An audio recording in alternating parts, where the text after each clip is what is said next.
जय हिंद साथियों।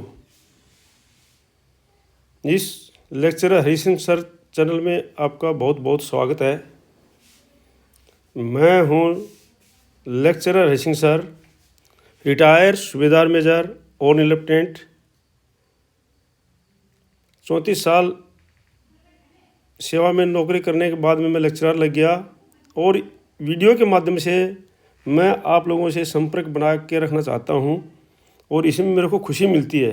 जितनी खुशी मुझे आप लोगों से संपर्क बनाने में मिलती है उतनी खुशी मुझे लेक्चरर लगने में या वहाँ पर उसमें नहीं मिलती है। तो मैं रोज़ आपके पास वीडियो भेजता हूँ। आज जो ये वीडियो बना रहा हूँ ये मैं कुछ इस वीडियो के माध्यम से, कल मैंने जनरल सतबीर साहब का भी इंटरव्यू सुना था तो उन्होंने भी बताया कि भाई जेसीओज की जो पेंशन नहीं बढ़ रही है, 2 ORP में जेसीओज की पेंशन नहीं बढ़ रही है, उसका कारण है कि जेसीओज रैंक की तनख्वाह कम हो जाना। जो मिलिट्री सर्विस पे थी 6th पे कमीशन में, 7th पे कमीशन में उसको हटा दिया गया और वो 5200 थी। जवान की 2000 थी, जेसीओज की 5200 थी, जिसके कारण जेसीओज की तनख्वाह कम हो गई और अभी उनकी पेंशन नहीं बढ़ रही है।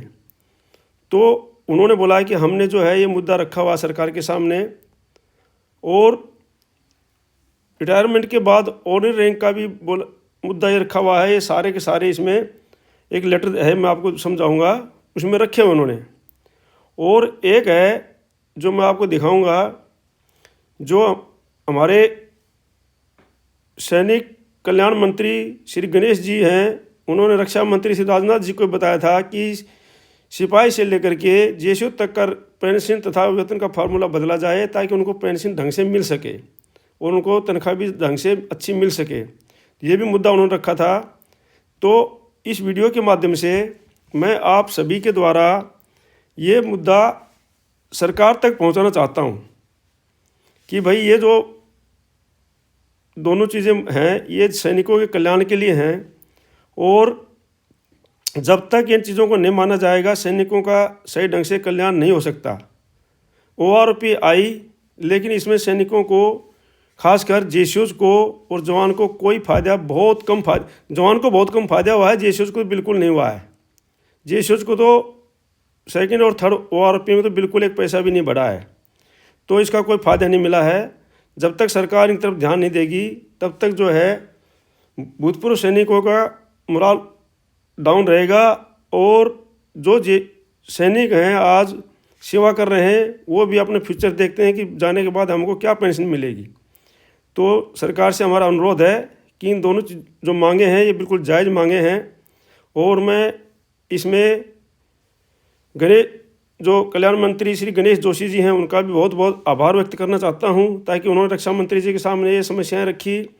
और जो जनरल जोशी जी, जनरल सतबीर सिंह जी हैं, ये इंडियन एक्स सर्विसमैन मूवमेंट में, इनका भी मैंने इंटरव्यू सुना था, कल ही सुना है, तो मैं उनका भी आभार व्यक्त करना चाहता हूं और उनका धन्यवाद करना चाहता हूं कि उन्होंने जनरल साहब होते हुए और अपने जो अधीन सेवारत सैनिक जो करके आए हैं, उनके अधीन जो नौकरी करके आए हैं सेवा, उनका भी ध्यान रखे हैं और उनकी भी बातें उन्होंने रखी हुई हैं। तो इसके लिए मैं आप लोग से अनुरोध करता हूं कि आप इस वीडियो को पूरा देखें और ज़्यादा से ज़्यादा शेयर करें ताकि जो है ये वीडियो ज़्यादा लोगों के तक जाए और सरकार का इसके ऊपर ध्यान जाए, क्योंकि प्रजातंत्र के अंदर जब ज़्यादा लोग होते हैं तभी सरकार जो है ध्यान देती है। तो देखो, पहला है, इसके माध्यम से मैं आपको बताना चाहता हूँ, ये है कि SM ऑर्डिनरी लेफ्टिनेंट की पेंशन का मामला तो सरकार ने हल कर दिया, बहुत अच्छी बात है, क्योंकि SM ऑर्डिनरी लेफ्टिनेंट की जो पेंशन थी वो मामला बहुत उलझा हुआ था कि उसमें जो है एक जो उसके जो एयरफोर्स वाले ऑर्डिनरी लेफ्टिनेंट हैं, SM ऑर्डिनरी लेफ्टिनेंट, उनको तो मिल रहा था 46,300, आर्मी वालों को मिल रहा था 41,200। तो ये मामला सरकार ने सुलझा दिया, लेकिन इसमें भी कुछ समस्याएं हैं कि भाई जो और लेफ्टिनेंट बने हैं वो, उनका मामला भी अटक गया अभी। और जो सूबेदार मेजर ऑनरेरी लेफ्टिनेंट जो 98 से पहले 32 साल करके रिटायर हो गए, तो वो भी समस्याएं हैं। तो लेकिन वो तो बाद की बात है, चलो सर किस प्रकार से होता है। दूसरा है, लेकिन निम्नलिखित पेंशन के मामलों पर भी सरकार को ध्यान देने की ज़रूरत है। सिपाही से जेसीओ रैंक तक पेंशन तथा वेतन का फार्मूला बदला जाए, ये बात कही है, सुझाव दिए हैं सैनिक कल्याण मंत्री श्री गणेश जोशी जी ने, रक्षा मंत्री श्री राजनाथ जी को दिए हैं। ये मैं आपको दिखाऊंगा आगे, ठीक है। और रिटायरमेंट के बाद जितने भी ऑनररी रैंक मिलते हैं उनको चाहे कम पेंशन मिले, लेकिन उनके पेंशन मिलनी चाहिए, तभी उनका सम्मान है और तभी उन रैंक का कोई फायदा है। क्योंकि वो रैंक उनको मिलते हैं जो अपनी बिल्कुल ही सेवा के दौरान किसी भी प्रकार की कोई कमी नहीं छोड़ते हैं, कोई रेडिंग एंट्री नहीं होती है और कोई ड्यूटी से में लापरवाही नहीं होती है और ईमानदारी से ड्यूटी करते हैं, तभी ये रिटायरमेंट के बाद ऑनररी रैंक मिलते हैं। तो जब मिलते हैं तो ज़रूर उनको चाहे एक्टिव सर्विस वाले से कम मिले, लेकिन पेंशन उनको मिलनी चाहिए। जैसे नायब सूबेदार साहबों को मिली है, हमें बहुत खुशी है, नायब सूबेदार साहब को जो है ये मिल गई। तो इसी प्रकार से सिपाही जवान से लेकर के और ऑनररी जेसीओ तक, जवान से लेकर नायक, हवलदार, सूबेदार साहब, सूबेदार मेजर साहब, ऑनररी लेफ्टिनेंट साहब, ऑनररी कैप्टन साहब, सबको जो है ये पेंशन जो रिटायरमेंट के बाद मिलती है उनको मिलनी चाहिए। ये इसमें बिल्कुल ये सही सुझाव है जनरल सतबीर साहब का भी और इंडियन एक्स सर्विसमैन मूवमेंट का भी, और सभी जवानों का सभी सही सुझाव है। इसके ऊपर सरकार को ध्यान देने की ज़रूरत है। तो आज चलते हैं वीडियो में। इस वीडियो को आप लाइक कीजिए और इसको सब्सक्राइब कर लीजिए। रोज़ रोज़ मैं कोई ना कोई वीडियो आपके पास में भेजता रहता हूँ, इसको ज़रूर सब्सक्राइब कीजिए आप और ज़्यादा से ज़्यादा शेयर कीजिए ताकि ज़्यादा से ज़्यादा इनके पास जाए, और लाइक कीजिए, आप ग्रुप में शेयर कीजिए, सभी लोगों के पास में ये वीडियो पहुंचना चाहिए ताकि जो है इस सरकार की तरफ, सरकार का ध्यान इसकी तरफ जाए और सरकार इस पर कुछ एक्शन ले और इनका सभी का कल्याण हो। आगे चलते हैं, देखो मैं दिखाता हूँ भी आपको। ये जो लेटर है ये सरकार ने जो है सूबेदार मेजर ऑनररी लेफ्टिनेंट की बातों को मान लिया और सर्कुलर पास कर दिया 679। ये सर्कुलर पास कर दिया है 4/12/2024 को सर्कुलर पास किया है। और इसमें जो है उन्होंने माना है कि भाई जो है ये सारा सभी जगह देखो ये लेटर सर्कुलेट हुआ है, नोडल ऑफिसर को सभी जगह हुआ है और सभी जगह सीडीए को, सीडीए चेन्नई, सब जगह मतलब ये लेटर करने का मतलब ये सर्कुलेट हुआ है। अब जो है ये 1 रैंक 1 पेंशन का मामला था डिफेंस फोर्स पर्सनल के लिए। सर्कुलर नंबर 555 डेटेड 4/12/2016 का इसमें रेफरेंस दिया हुआ है। 4/12/2016 में क्या था कि सूबेदार मेजर ऑनररी लेफ्टिनेंट की जो टर्म्स एंगेजमेंट थी वो 30 साल रख दी, जबकि सूबेदार मेजर करता है सर्विस 34 साल और उसको लेफ्टिनेंट भी मिलती है 34 साल में ही। तो फिर जो है उसको जो है अभी पहले तो किसी ने ध्यान नहीं दिया, ORP 1 में 2 में किसी ने ध्यान नहीं दिया क्योंकि सभी की पेंशन तो जी 41,200 थी, ठीक है नहीं। अब किसी 41,200 या 42 समथिंग जो थी, लेकिन जब अभी थर्ड पे कमीशन के अंदर ये पेंशन बढ़ी सीधी 5,000 ज़्यादा 41,200 से 46,300 पर पहुंची। तो उस समय सभी का ध्यान गया कि भाई ये कैसे हुआ और सभी ने लेटर लिखा, सभी ने ग्रीवेंस डाली और ये बात ऊपर तक पहुंची कि भाई जब एक सूबेदार मेजर 34 साल नौकरी करके आता है तो उसका टर्म्स एंगेजमेंट और सूबेदार मेजर ऑनररी लेफ्टिनेंट का 30 साल क्यों है। तो इसके ऊपर ध्यान दिया गया और ये बात ऊपर तक पहुंची और इस पर ध्यान दिया गया और सरकार ने इसके लिए सर्कुलर निकालना पड़ा, सरकार को PCDA को सर्कुलर निकालना पड़ा। और ये सर्कुलर जो आपके सामने है ये सर्कुलर उसका परिणाम है। तो कहने का तात्पर्य है कि जब तक जो है बच्चा रोता नहीं है तो माँ भी दूध नहीं पिलाती है। तो इस प्रकार से ये जो आपकी समस्याएं बिल्कुल जायज़ समस्याएं हैं। इसी प्रकार से ये तो सूबेदार मेजर ऑनररी लेफ्टिनेंट का था, लेकिन नीचे भी बहुत मामले हैं कि सूबेदार मेजर है वो 34 साल नौकरी करके आता है और उसको 32 साल की पेंशन मिलती है, ये भी मामला है। सूबेदार है, हवलदार है, नायब सूबेदार है, जिनको जो है नायक हैं 24 साल नौकरी करके आते हैं और 21 साल की पेंशन बेनिफिट मिल रहा है। तो ये सब मामले हैं, तो इस पर भी सरकार को ध्यान देने की आवश्यकता है। और फिर ये मैं आपको दिखाता हूँ, ये तो मैंने आपको बता दिया है, इसमें इन्होंने पूरा कर दिया है, तो इसमें ज़्यादा मैं आपका समय बर्बाद नहीं करता हूँ। मेन चीज़ आप समझ ही गए हैं क्या है, ये तो मामला ये सोच गया है, सभी जगह से आपने वीडियो में आ रखे हैं, सब आपने देख लिया होगा। ठीक है, अब चलते हैं। देखो ये है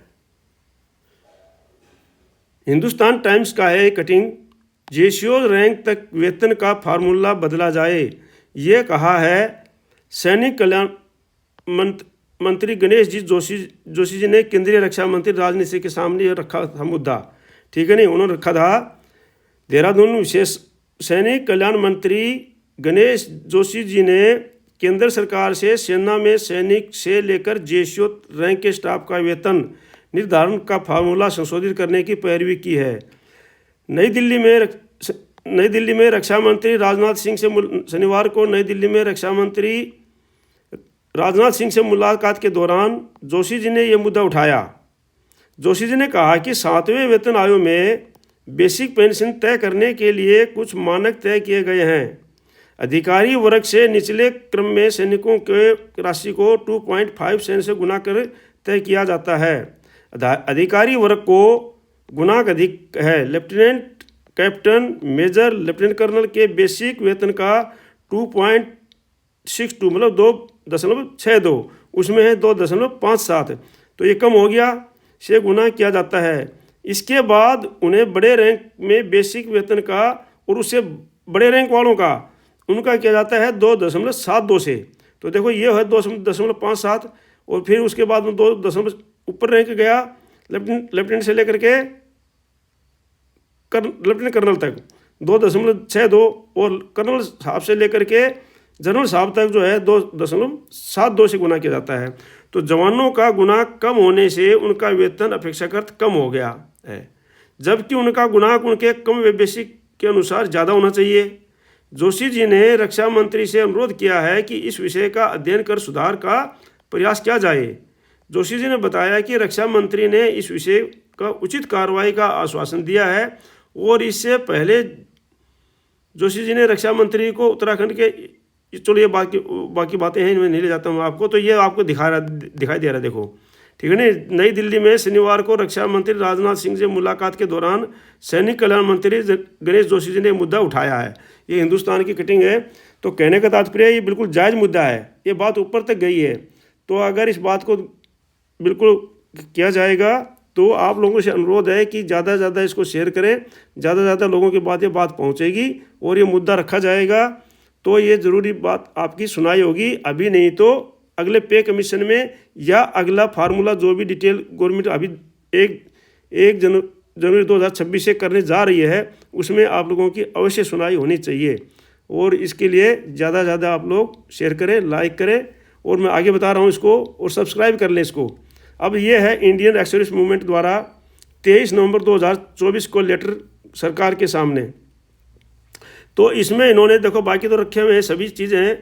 मैक्सिमम स्केल जो है जेसीओ वार्स का institute of national maximum scale होना चाहिए, क्या कि जो कि इनका किया जाता है कि जेसीओ वार्स का क्या किया जाता है कि एवरेज मिनिमम किया जाता है एवरेज के ऊपर, तो ये सबसे मैक्सिमम होगा तो अपने आप पेंशन बढ़ जाएगी। दूसरा है non grant of honorary rank pension, जो भी जेसीओज, honorary lieutenant, honorary captain, granted honorary ranks after retirement मिलते हैं, उनको भी पेंशन मिलनी चाहिए। ये मुद्दा भी वहाँ पर रखा गया है, ठीक है नहीं। और जो 80 साल की जो पेंशन मिल रही है उसका मुद्दा भी रखा गया है। तो ये सारे मुद्दे कहने का मतलब उसमें रखे गए हैं।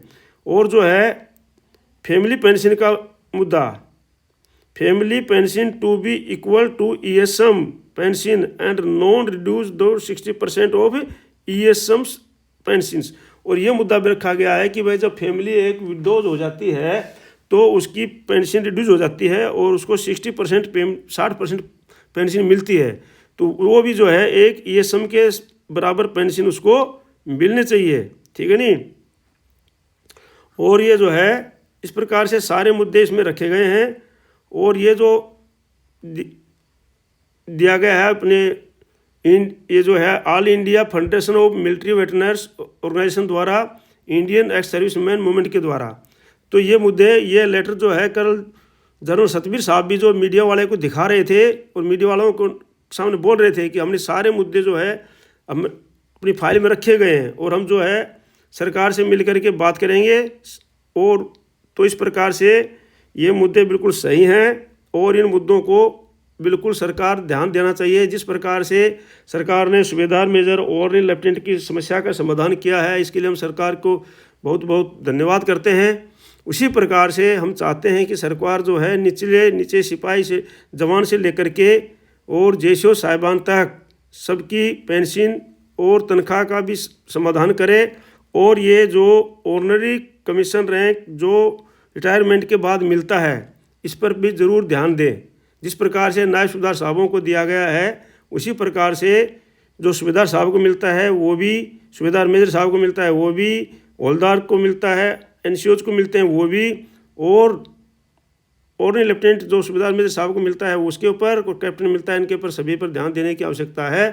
तो हमें आशा है कि ज़रूर सरकार इन बातों पर ध्यान देगी और आप लोगों से अनुरोध है कि ज़्यादा से ज़्यादा इस वीडियो को शेयर करें, लाइक करें, सब्सक्राइब करें।